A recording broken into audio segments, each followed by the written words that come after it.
Hi, Ronnie Sanders, Auburn Undercover, Rob Brown, SEC Sideline Sports, and let's get started. Lot to talk about, no question today. I don't know how long we'll go into the show before we use the F word, football, but we're definitely going to be talking about basketball. Final Four, Auburn Tigers, Florida Gators in the semifinals on Saturday. Executive producer Brendan Martin. We've got a wager on that. Maybe a year's supply of crystals.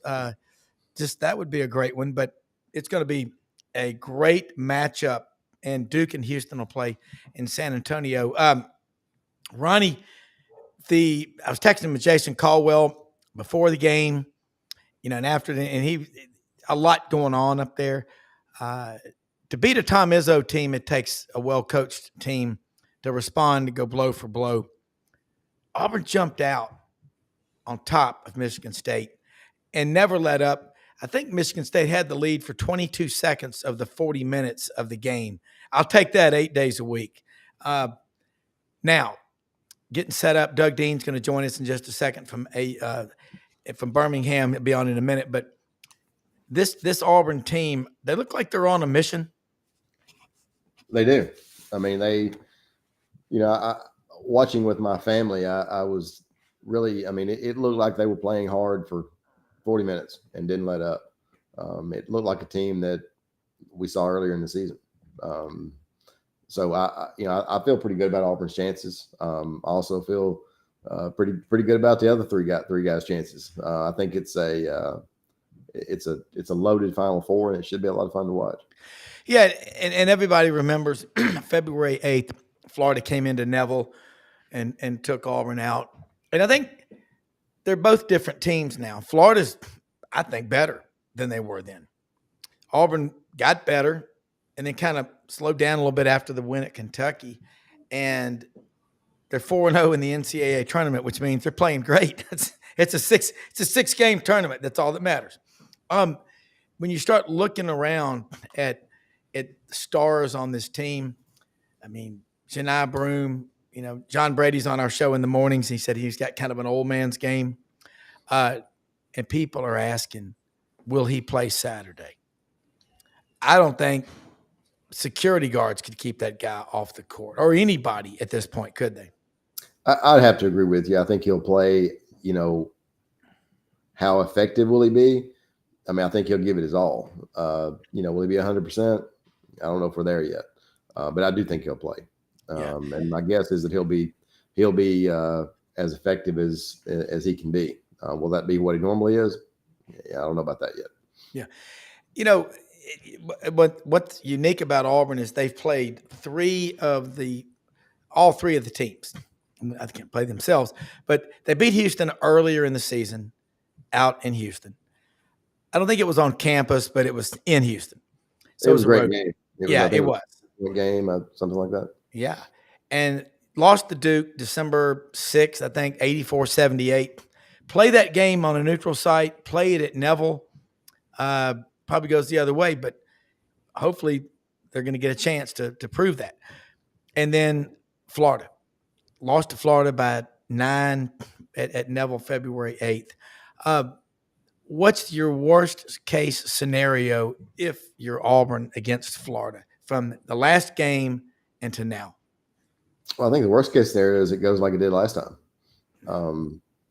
It ended up being, I think, what'd you say, a 9-point game? Yeah. I'm not sure it was that close. No, it was not. Yeah. It was not.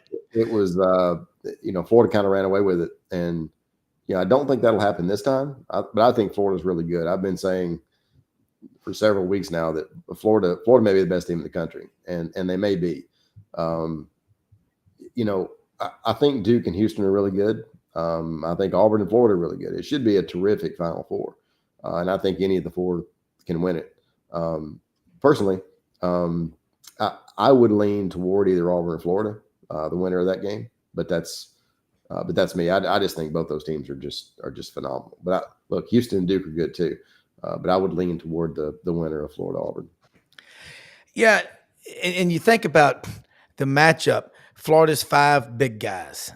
And Alex Condon, Houck, this guy from Pennsylvania, he's doing it all, and he's making a lot of money. You keep hearing that his stock is going up. You think Chinyalu, Walter Clayton Jr., Elijah Martin. There's a lot of talent on that Florida roster.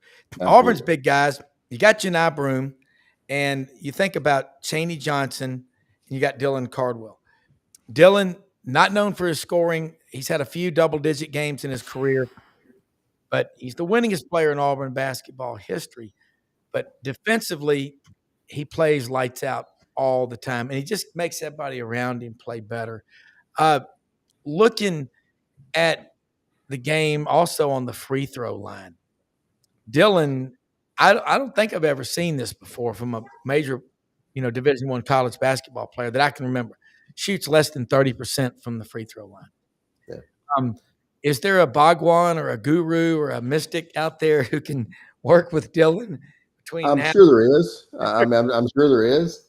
But no, he brings, and Bruce Pearl was talking about this earlier in the week. He brings something to the table that all those other guys don't. And if he can keep his teammates focused, Auburn will probably win the whole thing. But if he can get his as a captain, if he can get his teammates focused, keep them focused on the prize, then Auburn's going to be really hard to beat. You look at Tahad Pettiford, freshman. He's unbelievable. Yeah. I sent an agent a text a couple nights ago, basketball agent. And I said, if you're not recruiting Tahad Pettiford, you should be, because he is something else. He really is. And he talked about the Jersey guards. You go get, and the NCAA tournament does get down to the big guards. Florida, Walter Clayton Jr. I mean, he was a 4-star football recruit out of Lake Wales, Florida. I don't think he was rated in basketball. That matchup with Auburn's guards, and you've got to have Todd Pettiford, Denver Jones. You can't have a night where Auburn shoots poorly from the guards. I don't think you can have that and have a chance to beat Florida Saturday. No, I agree. I mean, I think everybody, especially if Johni Broome is not 100% healthy, it's going to take everybody, and it should be fun to watch. I mean, I'm excited to watch the whole thing. It should be a lot of fun, and for Auburn people, getting to the national championship game and certainly winning it would be something for Auburn basketball. Yeah, and it would. And you think about Johni Broome, the official John Wooden Award winner, the Naismith Award, whatever. We don't know yet, do we? It's I mean, how big a deal is it? I think it's a big deal. Like the Heisman? Yeah, I mean, I think these kids are it's important to them, and it's important to the program. And look, I'm not as versed on basketball. I know this, that in football, if you have a Heisman winner, it's a big deal. Yeah. And I think in basketball, Player of the Year is probably equally as big a deal. Like I say, my background's in football, so I'm not as versed in how basketball people look at it. But when you have a Heisman Trophy winner in football, that's a pretty big deal. Well, I think Kerry Jones, he's an Auburn guy up in Lebanon, Tennessee from Mobile. He watches our show a lot. And last week he said, here's my big three. He said, best guard, shooting guard, Walter Clayton Jr., Florida. Best power forward, big man, size-wise, Johni Broome. Most complete player, Cooper Flagg. Coach John Brady said on my show this morning on Sideline Sports that he calls Cooper Flagg a point forward. Never heard that term used before, but I actually have back in the 90s. Okay. I think that's what I think at times, maybe after Michael Jordan retired, somebody called Scottie Pippen that. But I remember that. I've heard that term. Yeah, and he talked about how he's all over the court. He does everything. I don't know if he led the ACC in any particular statistical category. Like Johni Broome was second in the SEC in scoring, behind I think the freshman Trey Allen at Texas. But you look at what Johni Broome means to the Auburn team. I don't think I think that's undervalued. And when he came out of the locker room after going down and hitting the elbow, and everybody said knee, elbow, ankle, what have you, there you go. The guy comes out. I mean, I'm certainly not a doctor. I wasn't surprised at all to see him come out. And then, we talked about the history. Now everybody is talking about Willis Reed. I'd love to see how many Google searches there have been on Willis Reed, since this happened. So, and Buddy Martin wants to jump in here with us right now, and he knows a thing or two about the Gators. And this matchup all year long, Buddy, I go back to John Brady, and John Brady said this back in November on our show, and he's been to the Final Four with his LSU team in 2006. He said, Florida's the team that I think will be in the Final Four, might be the best team in the SEC. And here it's happened. Florida and Auburn and Houston and Duke, all 4 number 1 seeds have made it. First time since like 2008. Buddy, what a matchup. How'd you like to be covering this? Well, I would like it. I don't want to go to San Antonio today, but I would like it. Good evening. We'll put you on a plane. Yeah. Hi, Ronnie. It's been a long time. Good to see you again. It has. Good to see you. Yeah. And Rob, since Ronnie's a football man, I'll shift this over just a second and talk about it. It's the first time I've ever had the right 4 teams in the Final Four, ever. And of course, I've took it with chalk, and there you go. And it's a miracle of miracles. But I wrote a column today. You guys identify with this. That you remember Florida Auburn used to be just about football. Okay.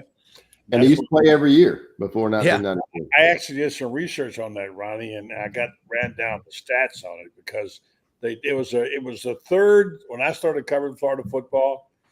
It was the third biggest rival on Florida's list. Auburn was.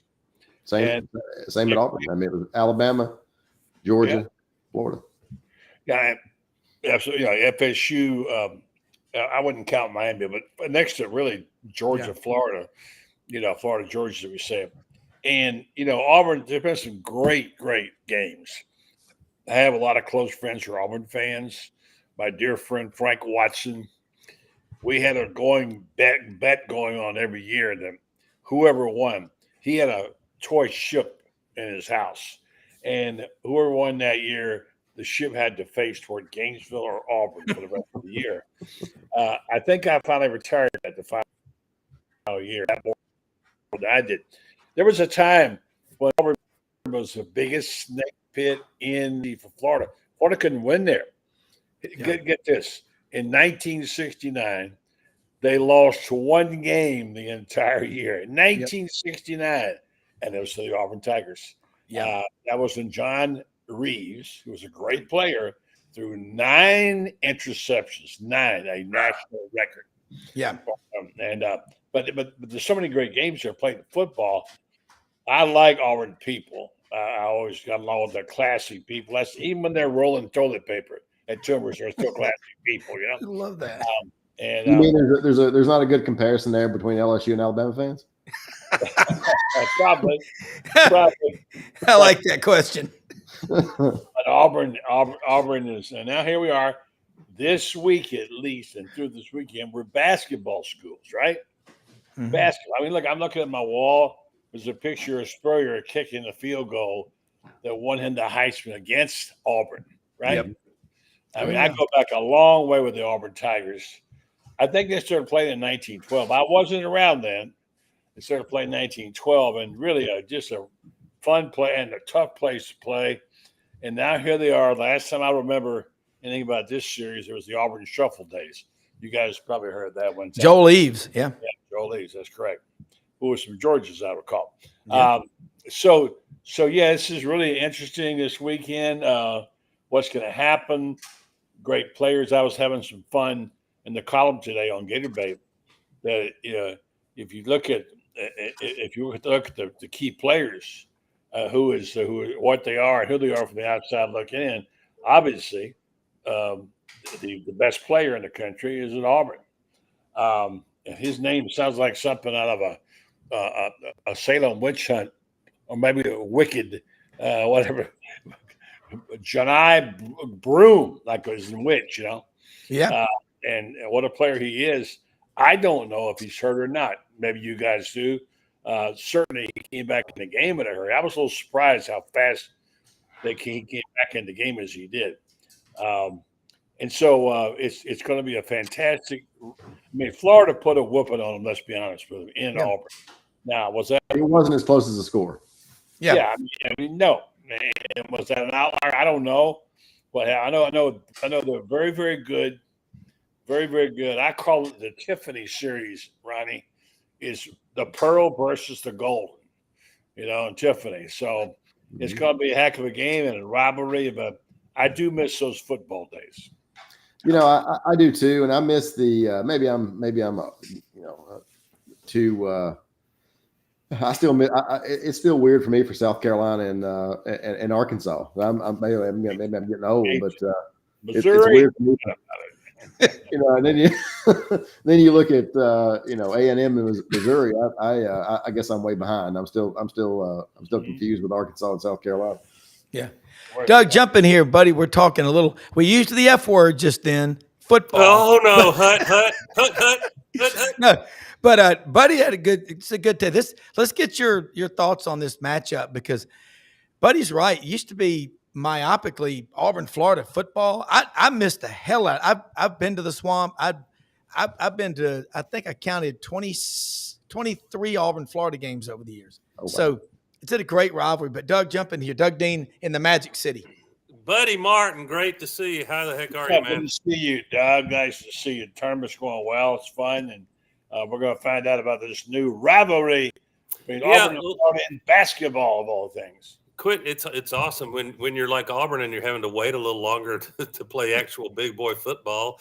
At least this will tide us over, and then some. I shouldn't use that word "tide," if you know what I mean. But that's bad juju. So you know what I was thinking. And there's the four teams in this.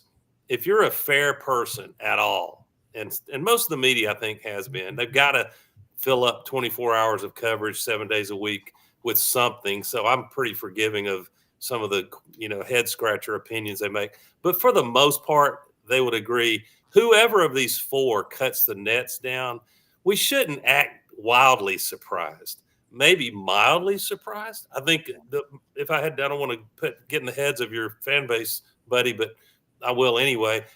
If I'm a Gator fan, the way they've surged all year long and been a darling of the media, and they earned it through great play, they absolutely earned it. And one of the signature resume items was that virtual beatdown in Neville Arena. But we should be mildly surprised. I'd be disappointed if I'm a Gator. I'd be real disappointed if I'm Duke and you can't, close the deal. But all I could think was when we hear someone described as having generously mentored an up-and-coming protege, that's really praiseworthy normally, right? What a noble thing to do. But if I'm Bruce Pearl, I'm saying, man, I wish I'd really sucked at mentoring Todd Golden a little. Yeah. I mentored a little too well, and that's not to take anything away from Coach Golden. He was probably going to be a great coach one way or the other. And Florida's sitting there saying, man, look at the long runway we've got with Golden.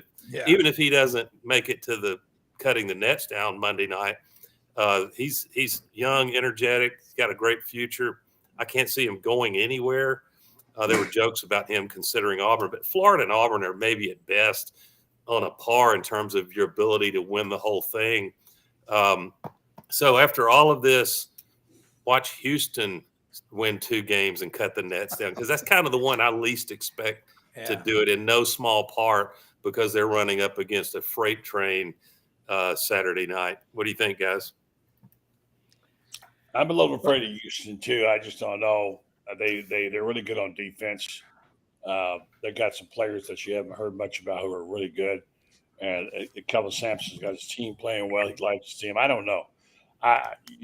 What if they upset Duke? I don't know. I don't think they will. But again, this is the Final Four, and it's a very small margin for error. It's anybody's tournament. Yeah, I agree with Buddy. I think that any of the four could win it. It wouldn't shock me to see any of the four win. If I was picking, I would. Florida is my slight favorite. Probably with Auburn next, but that's me. I could certainly be wrong. I'm not a basketball expert, but just watching all of them play, to me, Florida stands out, and I think Auburn does too. Like I say, I think the winner of the Florida Auburn game probably wins the whole thing. But that's my guess. Well, I hope you're right, buddy. You're the perfect fella to ask this. In the UConn game, which was a near-death experience, metaphorically, for the Gators, and to their credit, they showed moxie down the stretch against a really difficult coach to go up against, and then had their, similar stress down the stretch against Texas Tech. You can read that two ways. Wow, this is a team of destiny, Florida. They're going to find a way to not get beat. Or can you also look at it legitimately, like, for whatever reason, they're not getting and keeping a fast start in those two games, just those two? Does it even mean anything? Is there a little bit of worry among Gator Nation just from how those went, or are they just focusing on they found a way to win? That's all that counts. Great question. It's a great question. I don't know. My experience has been that every team that wins the championship has a close encounter or two. Yeah. And certainly Florida had their fair share there. I still don't know how they won that game the other night. I mean, to be down by 10 with 3 minutes to play, the remarkable play of the Gators. Walter Clayton. Walter Clayton was and Houck. Houck is impressing me. I love him. See, and Denzel Aberson. Houck and Denzel Aberson are two of my favorite guys. I have been all year long, as Rob knows. But I mean, Clayton was just. I mean, the stats I read on him were staggering. Like, he touched the ball so many times. That step back three he made, he dribbled in and dribbled back out, made the three. He just don't do things like that in a situation. And so he's been incredible. So I've learned not to put anything past his team. There's something about Clayton. He gets better when there's more on the line. Late in the game, he missed 4 threes. And then he made them all. And then he just, not only does he want the ball, he feels like he's going to, and his coach says, he never gets too high, never gets too low, and he can shoot the basketball. Give me a guy who can shoot the basketball.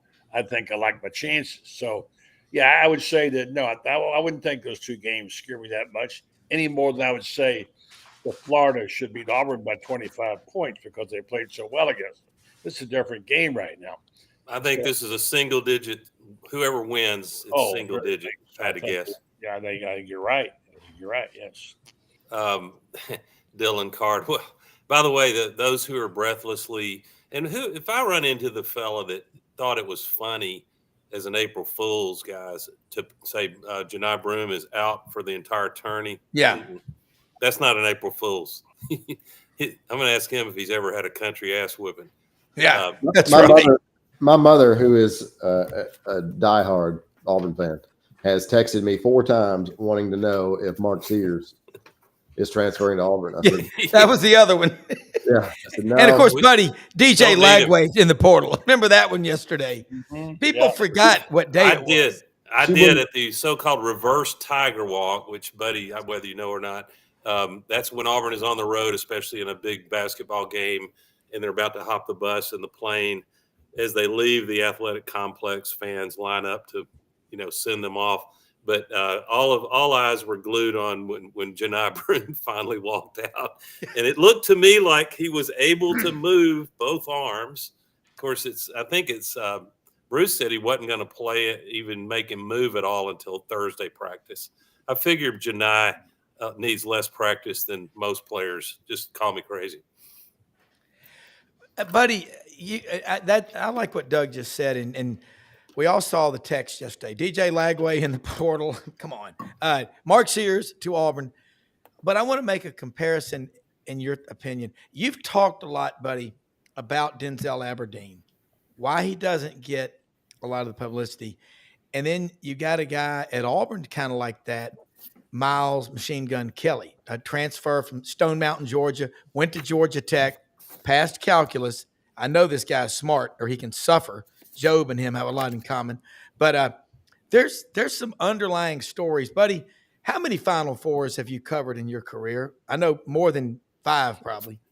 I think about 8. I can't remember them all. I can't remember those. But, yeah, I mean, most recently, not too many, but I had some great ones in the first time game. But, no, I mean, the Final Fours are exceptional. That's Saturday for Final Four. And I'm a football guy, Ronnie is. But that Saturday Final Four is like the year in terms of interest. When you're there and all the bands are playing, the 4 teams are in it, and it's crazy. I've seen some of the great ones there, and whatever. Of course, the one I saw, biggest one was Albuquerque when I picked NC State to get drubbed by Houston. But I just say that it is a spectacular event and something that if you've never been, try to go if you can get a ticket, which probably can. And it is really one of the hallmark things of all sports, not just college sports. And it's just never gotten worse. It's gotten bigger and better all the time. And my gosh, it's huge right now. I don't know what the tickets are going for now. What, 3,000-4,000? I don't even know. A couple of thousand if it's worth it, damn. You can get them. I've got 4. I have 4 available if someone wants them. I believe you need to sell those suckers. I mean, it's a friend of mine has them. 4 club level seats for the whole for all 3 games. How much? 4 for the whole package. How much? 400? 4,000 for the whole 4,000 for the whole for all 4 tickets. Well, I guess a good buy for somebody. Yeah. You get to. I think for Auburn people and some other teams, this might be the end of one of the last years we really get to enjoy some of these player personalities for 2, 3. In the case of Dylan Cardwell, it's been 4 years, hasn't it, Rob? I mean, he was not as known 4 years ago, but because he wasn't getting playing time. But here is Dylan Cardwell, who's has become a darling of the Auburn fan base. Yeah, he said I got tired of hearing about the 2019 team. Now he loves those cats. They made the Final Four. How could you not love them? They got high. Oh yeah. And he said that's all you hear about. I've been here 5 years, and then this is my favorite part. He said, and the password to Neville Arena is 2019. And the password to the Bluetooth and Wi-Fi is 2019. They've got a 2019 banner outside the arena. And so he said, we can't get it out of our head. So we've decided we got to do something ourselves to put them on the map. And what the signal there, not the noise, is Dylan Cardwell just forced security to change the code on Neville Arena. I love it. By going public with it. That's so funny. To me, it is. He did. I mean, buddy, look, you said you may have some technical issues. This is awesome getting your take on him. Kevin Skarbinski had to take a rain check. He's under a deadline. You don't hear that much anymore, but buddy, you know what I'm talking about. Deadlines for writers. God, and you'll be on tonight on this channel. So the Buddy Martin show at 9 p.m. Eastern. But if you can. I got a question for Buddy. Yeah. And it's a subjective answer because officiating in some ways is subjective, but there's a school of thought, which I guess I buy into, that the unspoken rule among officials and their bosses is that, by golly, when you get to the Final Four, if not the Sweet 16, let the kids play. Now, you can't have assault and battery and not call a foul, but do you think there's something to that, Buddy, or should some of us who are paranoid by nature, that's me, about officiating, should we hold our breath to see if they're going to be, calling our frontliners or Florida's or any of them for breathing on the other player? How do you think that the psychology, what's the expectation among the officiating crew, do you think, Buddy? I'm conflicted about this. My colleague Fran Spirit, he's all over the officials all the time. He's got that website. We know. Tells you about who did what, how many calls they make, whatever. I just think you can get too caught up in that. You can't become paranoid about it. But I will say there's been some really, really, really questionable calls and no calls. France claims it's like sumo wrestling now. Yeah. He claims that the non-calls is what kills me. Yeah. Clayton, he says, has been beat to a pulp. I don't know if that's true or not. I think you got to let it go at some point, Ronnie. Don't you let it go and say, if we're going to play through. It's like balls and strikes. You can bitch about them all you want. Pretty soon you got to get them, hit the ball, and take the medicine. But it's under a microscope because everything is so big and so important, and everything hinges on one little call. What drives me batty is the last 2 minutes of a basketball game which lasts 45 minutes. Yeah. So I don't know. So that's crazy. Some changes need to be made, but in the end, I don't think we're going to be talking about necessarily the team that wins got the breaks. I mean, if you get 30 foul shots and the team gets 10, then you probably got to complain about it. But I don't think it's something we need to focus on. Yeah. Well, and I grew up watching the Pistons and the Bulls in the 80s and 90s. I mean, I think these guys, So did I. these guys today don't even know what a foul is. I mean, Yeah. go play against Bill Laimbeer and Dennis Rodman and see how you come out. Yeah. Bruised. Well, hey, no one will ever forget though the Lakers. No, the Lakers playing the Celtics. Johnny Most, the legendary radio play-by-play guy for the Celtics. Larry Bird hit a guy elbow in the eye, and I'll never forget Johnny Most. It's a famous radio call. He goes, "The other player rammed his eye into Bird's elbow. I can't believe they called a foul." That's a serious foul. They found an earpiece in Johnny Most's ear in her literature that was in there. It really was in there for a long time. Our friend told me in Boston. He was unbelievable.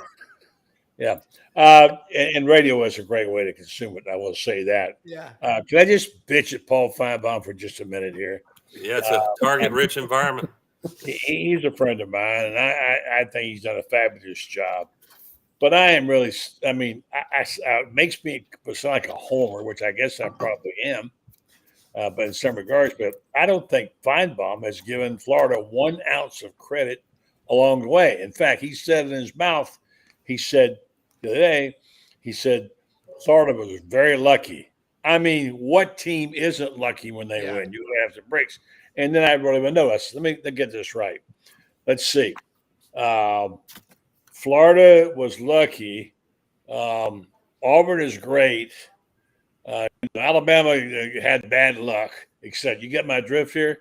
Let's get it right. I mean, I don't think Florida deserves to be leading the parade, but it took them to be forever just to get a chance to get a number 1 seed.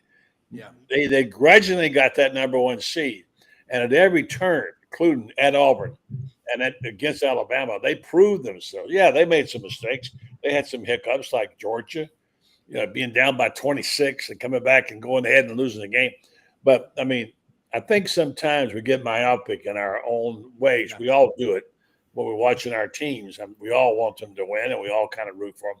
But sometimes you got to give it up to the other guys. Coach Spurrier used to say, they get scholarships too. Yeah. I don't know what, to pick up your rebuttal of Feinbaum. And he's a gifted talk show host and knows how to stir and then be classy, and just he walks that razor thin line between being a good interviewer and being a flamethrower. But I don't know what you would have to ask Florida to do more of. The only piece of hardware missing is in the hands of Bruce Pearl, and that's winning the SEC regular season. But for goodness sakes, that's pretty damn forgivable in a year of the toughest in history, any conference in the Southeastern Conference. And that's why I want you guys to don't tell me, Rob and Ron, what you think I want to hear. Tell me what you really think. I know y'all do that anyway. I wonder how derided I would get when I say I'm already grateful. If Auburn falls to Florida, we just lost to a really good team. And to make the Final Four is a big dent. To me, it's like making a playoff at the Masters with Tiger Woods and he makes a birdie putt from 40 feet. What can you do? But you don't walk away in shame. You walk away proud that you played that well, even though it stinks. So I'm grateful, but on behalf of these kids that have worked their rear ends off, really all 4 of the programs, I would not be satisfied if Auburn can't cut the nets down, but I'm extremely grateful. Is that about right, or do you think I'm being wussy? No, I think you're right. It depends on how they lose it or win it. Yeah. 8 foul shots. If we get sent to the line and can't make 2 foul shots and that's it, that'll be hard to swallow. Yeah. And that could happen with Auburn. Yeah. But if it's a full 40, bodies flying, guys diving in the stands, going for balls, leaving nothing to chance, you can – I detest losing. I want to be the first one out of bed in the morning. We all That's do, my yeah. wife. And, but if they give everything they've got, you'll learn from it. And we've heard it said before. I think Auburn's dangerous in this tournament, guys. Yeah. And not a lot of people talking about them. Now there's a steal by Murr. Underneath the DJ, lays it in. Right at 1 second left. And Boston has a 1-point lead with 1 second left. Oh my, this place is going crazy. This guy deserves to be in the Hall of Fame. He deserves to have his microphone fully retired. And I hope I'm there when they do it. He gets it out deep, and Havlicek steals it. Over the stand goes. Havlicek stole the ball. It's all over. It's all over. Johnny Havlicek is being robbed. Oh, man. The moment. Now play Hoosiers. Yeah. Let's get Gene Hackman out here. Wow. I 3 times since in the last couple of months. I went and bought it. But back to the point about God, that was awesome. Winning or losing the game. Did someone take it? Did someone lose it? And I heard this exchange the other day on TBS. Can't keep up with network. It says on the discussion about Florida and Florida winning the game, and it was Barkley said, "Well, Florida was very lucky. Texas Tech gave the game away." And Kenny said, "Hold on. They did not give the game away. Walter Clayton Jr. took the game." Yeah. There's a big difference in the two. But, that it is I heard someone talking about, I think it was on your show this morning, Rob, that I would hate to be a reporter, a post-game reporter, and you got to go to the presser with the losing team. And it's just eating the heart out of these kids, what they dream about, and to get that close. Yeah. If they lose the championship game, but hey, that you got to live with the agony so that the mountaintop is all the more joyous. Hey, it's like Richard Nixon said, never can you know what it's like to be on the top of the highest mountain if you haven't been through the deepest valley. So yeah, and just the atmosphere going out here, guys. The Alamo Dome, but 50,000 plus going to be there. Like Butch Thompson always says, when you're walking from the dugout to the plate, don't let the moment be too big. And the problem with so many people today is it's not that they aim too high and miss, it's that they aim too low and connect. Yeah. It's the psychology, the mental part about it. But what a awesome panel we got here. It's kind of like the unfasten your seatbelt signs are on and feel free to smoke and walk around the cabin. I love what you're saying about these matchups, guys. And Doug, you haven't heard, and you can overdo. I thought there came a point where the media narrative in Auburn, Michigan State game tilted just a little too heavy on legendary, historic, iconic coach Tom Izzo. We all know he's an unbelievable coach. I don't think they're inside of Auburn could have won that game by double digits if they weren't muffing around at the end. But, I mean, you never felt like it was in danger that much. If they got it under 5, then you start sweating bullets. But and not to take anything away from Izzo, but I'm fascinated by the the millennial coaches in Duke and Florida, and the old geezers in Kelvin Sampson and Bruce, and they, both of those latter two have a young spirit about. They're healthy and energetic. Bruce especially, very animated. But I would love to be in the planning rooms the last several days especially with Bruce and Kelvin, and see if they are going to try to use their, many more years of having seen it all with what you can throw defensively, offensively, throw at an opponent that they're not expecting, that throws them into chaos and disruption. It probably comes, Todd Golden has said it really, Bruce and I know everything each other's doing. It really comes down to the players executing. I don't disagree with that, but I do think one or both of those coaches could try to throw a little bit of a hanger, a high inside hanger, and or especially early in the game, just disrupt them a little. It looked like when Florida knocked Auburn off so decisively at Neville, they, among other things, they were doing this half roll around screens, and it was getting their shoot. That's why they hit, was it 14 threes, Rob? In that game, it was 14 or 15. They just smoked Auburn from deep. Killed them. Bruce, you can bet a focus has been try your best to limit them on threes. It's easy to say, hard as hell to do against this Florida team. They can all shoot threes. The bigs can shoot threes. Yeah. There's so much depth in this. I don't want to go on about it, but I mean, who ever heard of a 10-man roster of guys that can play 10 if they wanted to? And they're so good at not just the bigs. And they run the floor, pass the ball, shoot as good as anybody. But you take those guards, they got 5 guards. And we go back to that old thing France always says, they have 25 fouls to give in the paint. And they all play, and they all run, they all pass, and they're just so gifted. There's really not a weak link in that roster. And that's the thing. If you look at the games, you'll see this. I'm not making this up. They are always playing for the last 4 minutes, because they get you to the last 4 minutes, they got you. You can't shoot with tired legs, Doug. You know that. Oh yeah. And that's what happened to these guys. You better have more than 5 or 6, because you're going to need 7 or 8, or you're going to have your tongue hanging out. And that's when they beat you. You can't guard a guy like Walter late in the game with tired legs. So This is the strategy he's used. And like they keep saying, they come at us in waves, and they do keep coming at you in waves. So that's worked so far. Will it work? Maybe not. Maybe it would be too much. Buddy, I'm sure they keep a lid on some things, but do you have anything to report on? Is Alex Condon 100% from his ankle? I don't know if 100% would be right. He's okay. He's good to go. He'll play. He'll be fine. He'll be playing. I would say he'll be a full go. Yeah. Good. I mean, you want these kids that they work so hard to get to these moments. You want them to experience it, win or lose. Yeah, you do, and you want Johni to be able to go at it too. I don't know what I've heard so many stories about his injury. Yeah, I know it's just the non-shooting arm elbow, as far as I know.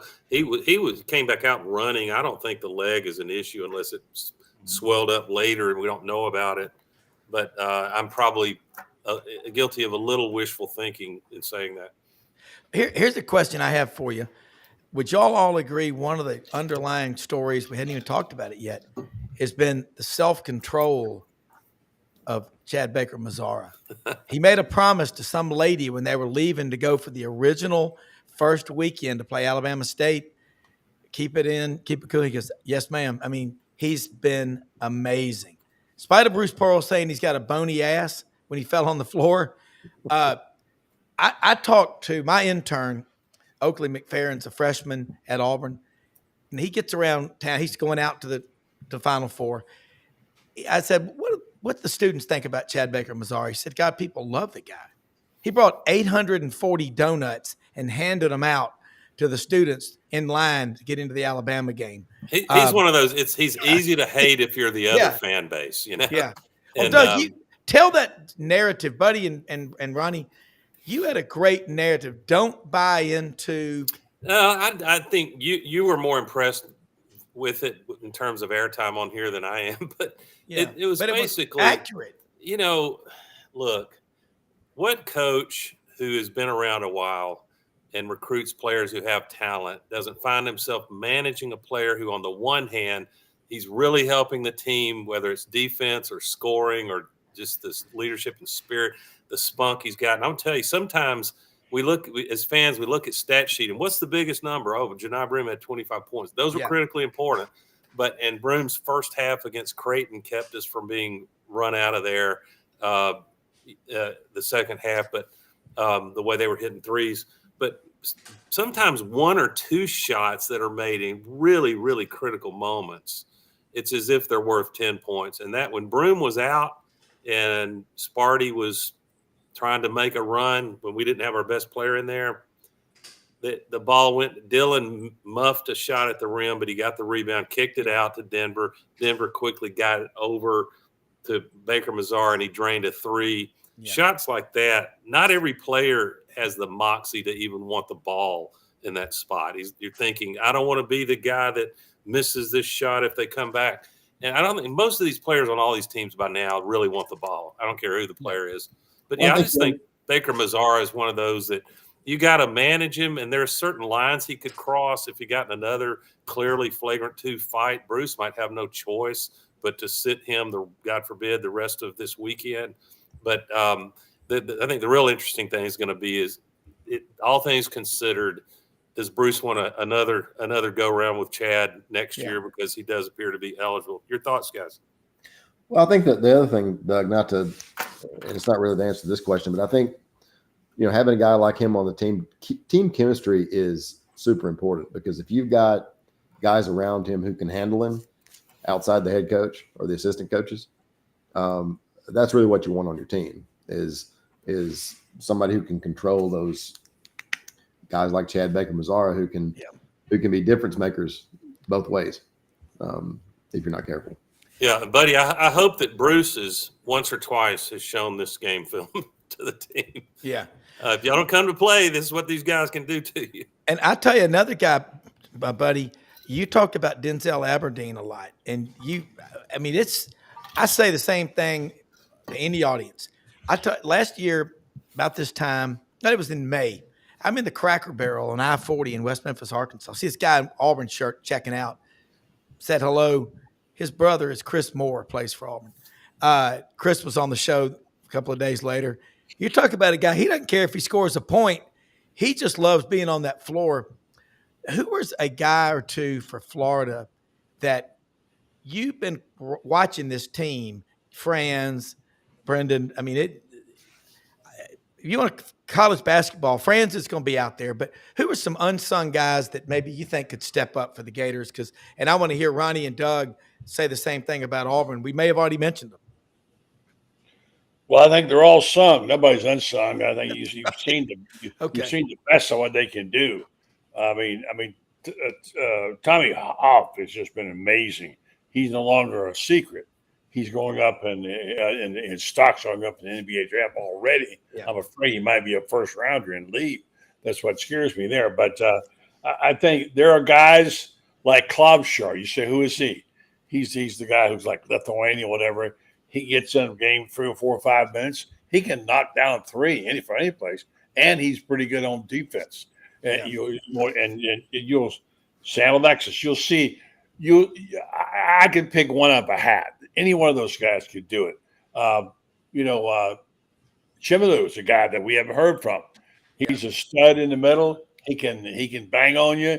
He gives a great stick back. He's a rebounder. There's so many of them. Like I said, the guys I liked who were the underdogs are now well known, and everybody knows them. There's your roster right there. How if I mentioned here, Denzel I love, and then Elijah Martin we know about. So you pick one. Alex Shonda's been one of my favorite players all year. I got to go with Walter. I don't think it'll be somebody that that we haven't seen play before. Either all these guys here. He's incredible. Buddy, you get to be the deciding final vote in the Wooden Award National Player of the Year, hypothetically here. You don't vote in that, or do you? I do not. Okay. And it's not a fair question, because if you ask me if I'm fair, I like what Field of 68, is that podcast, I think, They've touted Yeah. this idea. Let Broome and Flagg be co-recipients of the Wooden Award, because it's not Flagg's fault that the ACC, I'll say it, they suck this year, except for the top 2 or 3 maybe. North Carolina's down. They suck, except for Duke. And so how would we know how good Duke is? I can tell you they sure look good in March Madness so far. Yeah. And then their schedule, lack of strength of schedule doesn't matter. But how would you analyze this difficult vote between those two? Let's just assume it's those two. It's what the media seems to Well, think at this let's point. back up for a second. When did they vote?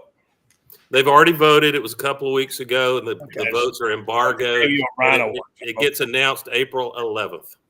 Yeah, I mean, it's like voting for a national champion, in the polls, but before the final polls out. I don't get too caught up in it. I have no problem with either one of those guys. I agree. But what if Florida goes in there and Walter goes for 30 and 30? Here comes the homer. How can he be eliminated? You can't help yourself, buddy. I mean, what are you going to do? I mean, so I don't know. I would change say my question. it's irrelevant. It's irrelevant at this point in time. It is. Yeah. I should care less. I just want it for Broome. I don't want it for Auburn. I want the nets cut down. Well, no, I understand. And I think Broome was a heck of a good player and a good representative. Don't get me wrong. I have no problem with him winning it. Flagg is going to make more money. Flagg is younger. He hadn't done all the things he's done.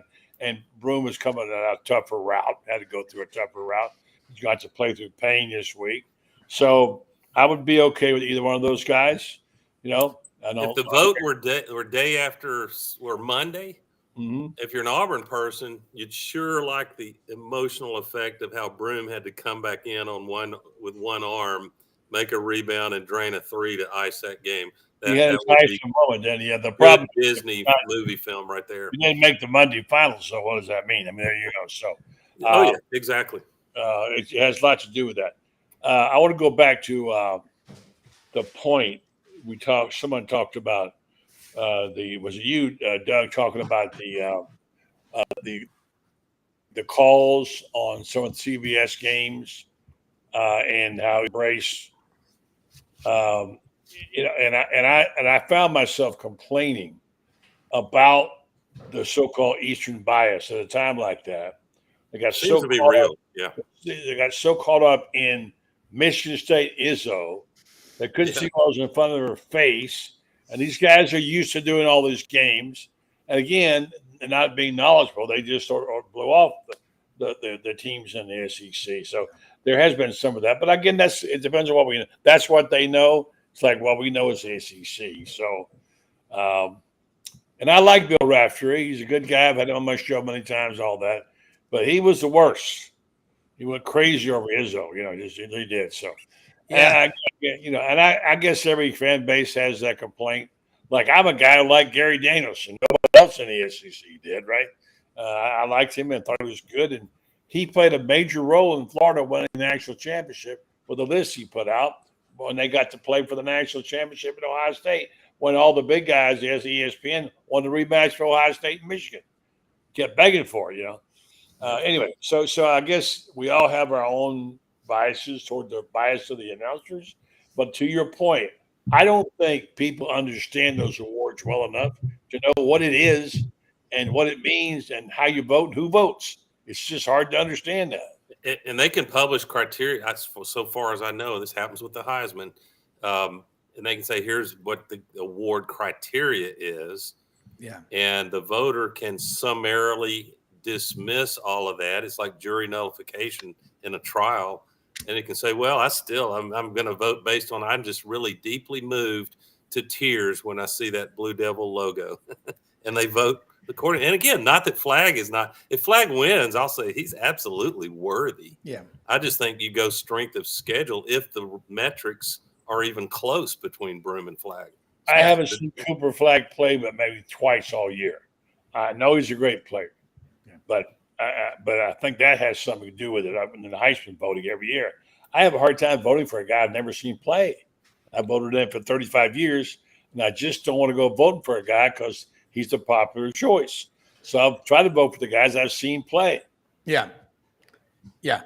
And look, we got the cue from Brendan. We'll go ahead and wrap this up. But awesome panel discussion today, and the questions. I mean, they're making you think, and it's going to all take place. Saturday, Auburn and Florida going at it, and eventually we will get on this show. I know next week we will mention the F word and talk some football. But Feinbaum or football? Yeah, Florida, that's right. Florida. That's right. Hey, but look, this was awesome discussion. Hey, buddy, three Jewish head coaches in the Final Four. No, This is unreal. Yeah, it's amazing. You think about the fact that Pearl, and he had gold in what's that called, the Maccabi games? Yeah. Maccabi, yeah. That's something. How about that? And the other is a minority. He's an Indian. Yeah. Or Native American. From North Carolina. Yeah. There's a lot of storylines, and man, this I got no pick. Y'all know what emotional pick. All three of the four of us, and Buddy likes Florida. That Florida's hard to argue with that pick. The firepower they've got and the way they play. I'm going to be watching with interest.